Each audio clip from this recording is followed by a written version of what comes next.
ముక్కు మూసుకుపోవటం, జలుబు, దగ్గు సమస్యలను అధిగమించేందుకు చాలా ఆయుర్వేద పద్ధతులున్నాయి. అందులో ఆవిరి విధానం ఒకటి. ఇది చాలా ఉపశమనం ఇస్తుంది. పైగా దీని ప్రభావం కూడా త్వరగా ఉంటుంది.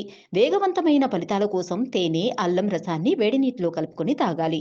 2 టీ స్పూన్ల నిమ్మరసం, నల్ల మిరియాలు, ఉప్పును మిశ్రమంగా చేసుకొని ముక్కుపై అప్లై చేయటం ద్వారా ముక్కు తిప్పడ సమస్య దూరమవుతుంది. ఒక గ్లాసు గోరువెచ్చని నీటిలో 1 లేదా 2 స్పూన్ల ఆపిల్ సైడర్ వెనిగర్‌ను వేసి బాగా కలపాలి.